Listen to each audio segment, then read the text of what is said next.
गर्लफ्रेंडला घेऊन नरिमन पॉईंटला किसिंग करत बसलाय का कधी? बसला असाल तर कमेंटमध्ये सांगू नका, गोत्यात याल. माणूस मुंबईला आलाय आणि तो नरिमन पॉईंटला गेला नाही असं अजिबातच होणार नाही. शिवाय मुंबईचा हायफाय एरिया म्हणून जगभर ख्याती पावलेला आणि अत्यंत महागडी अशी हॉटेल्स आणि घरे असलेला, तेवढीच रंगीन नाईटला वसलेला हा Nariman point area. Oberoi hotel, Mittal tower, central bank, पूर्वी एअर इंडिया अशी खमकी ऑफिसेस या एरियात असल्यावर मग तर काय बोलायलाच नको. पार ब्लॅक अँड व्हाईट जमान्यापासून अलीकडच्या OTTच्या जमान्यापर्यंत नरिमन पॉईंट हे बॉलिवूड फिल्मचं आकर्षण ठरले. मग तिकडे UP बिहारच्या भैयाच्या घरचे असू द्या, नाहीतर आपल्या महाराष्ट्रातल्या भावाच्या अगदी खेड्यातले कुणी का मुंबईला येऊ द्या, तुम्ही त्याला फिरवायला नरिमन पॉईंटला आणताच आणता आणि त्या गड्याची जीवाची मुंबईच करून टाकता. पण तुम्हाला कधी प्रश्न पडलाय का की हे नरिमन पॉईंट हे नाव या एरियाला आलं कुठून? बऱ्याच जणांना वाटेल की मुंबईत ब्रिटिशकालीन खूप साऱ्या वास्तू आहेत, मग आला असेल कुठल्या तर एखाद्या गोऱ्याच्या नावावरून. पण नाही गड्यांना, नरिमन पॉईंटचा विशेष मुळात खोल आहे, कारण पृथ्वी गोल आहे.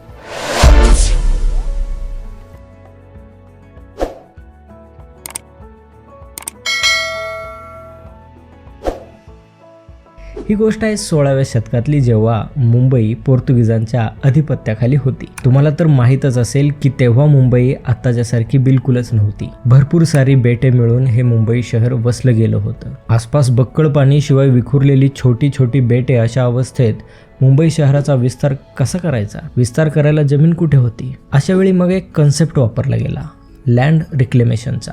म्हणजे यात केलं काय जायचं की आसपासच्या टेकड्या वगैरे फोडून समुद्राच्या पाण्यात मोठाले दगड, गाळ, माती यांचा भर घालून जमीन तयार केली जायची. मग ती नव्याने तयार केलेली जमीन शेती किंवा राहण्यास योग्य केली जायची. मग तेव्हा पोर्तुगीजांनी जो कुणी असं रिक्लेमेशन करेल आणि जमीन तयार करेल त्याला त्या बदल्यात तिथे काही जमीन कायमस्वरूपी दिली जाईल अशी घोषणा केली होती. पण 1661 साली ब्रिटनचा युवराज चार्ल्स दुसरा हा झाला पोर्तुगीजांचा जावई आणि त्यांनी आपल्या जावई बापूंना मुंबई बेटे हुंड्यात भेट देऊन टाकली, जी की तेव्हा कोलाबा, बॉम्बे, म्हातारीचं बेट, माहीम, परळ आणि माझगाव अशी 7 बेटे म्हणून बनली होती. इंटरेस्टिंग बाब म्हणजे या गोऱ्या नवरदेवाला ही मुंबई आहे कुठे आणि हुंडा म्हणून आपल्याला नेमकी किती जमीन मिळाली आहे याची काही देखील माहिती नव्हती. मुंबई आपल्या ताब्यात घेण्यापूर्वी त्यांची अशीच धारणा होती की मुंबई कुठेतरी ब्राझीलच्या आसपास वगैरे असेल.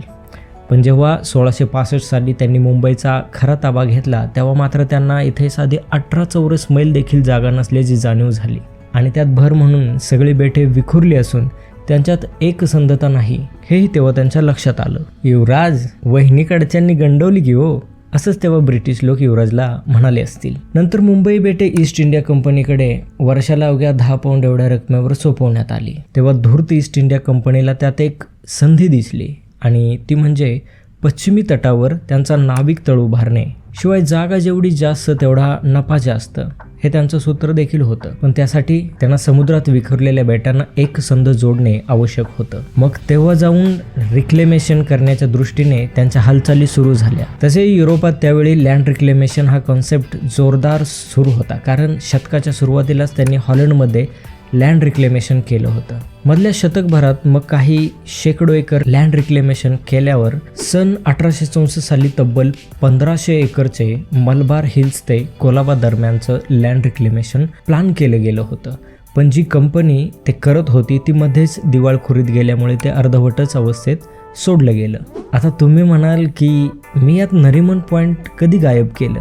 तर भावांनो, गायब नाही केलं, आता तर खरी सुरुवात आहे. 1917 साली ब्रिटिशांनी लँड रिक्लेमेशनचा मग आणखी एक प्रयत्न करण्याचं ठरवलं. त्याचंच फलित म्हणून मग आपल्याला आत्ताचं मरीन ड्राईव्ह मिळालं. पण त्यावेळी इथं एंट्री झाली ती म्हणजे खुर्शीद नरिमन यांची. खुर्शीद नरिमन हे पारसी सुख वास्तू कुटुंबातील असे गोरेचिट्टे आणि रुबाबदार व्यक्तिमत्व.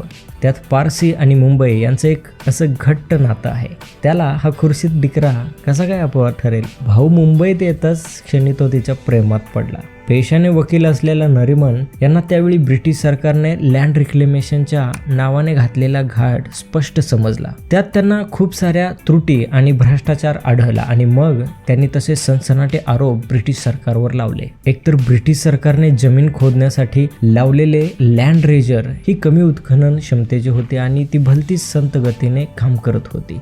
मग अशा गतीने काम सुरू आहे म्हटल्यावर यावर खूप पैसा खर्च होईल अशी नरिमन यांची धारणा होती. त्यावेळी त्यांनी आपला पहिला निशाणा साधला तो म्हणजे ब्रिटिश इंजिनियर असलेले जॉर्ज बुकानन यांच्यावर.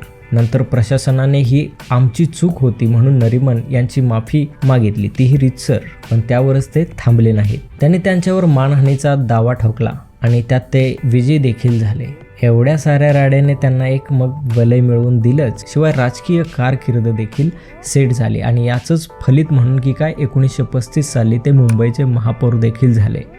दरम्यानच्या काळात मग लँड रिक्लेमेशन कमी करून ते उरकण्यात देखील आलं. पण त्यावेळी त्यांची जी केस सुरू होती त्या जागेसाठी ती त्यांच्या नरिमन या आडनावानेच म्हणजेच नरिमन पॉईंट या नावानेच ओळखली गेली आणि आपसुकच आज जाऊन तो एरिया नरिमन पॉईंट म्हणून ओळखला जाऊ लागला आहे. शेवटी हा प्रश्न आहे की तुम्ही गर्लफ्रेंडला घेऊन नरिमन पॉईंटला किसिंग करत बसलाय का? कधी बसला असाल तर कमेंटमध्ये सांगू नका, गोत्यात याल.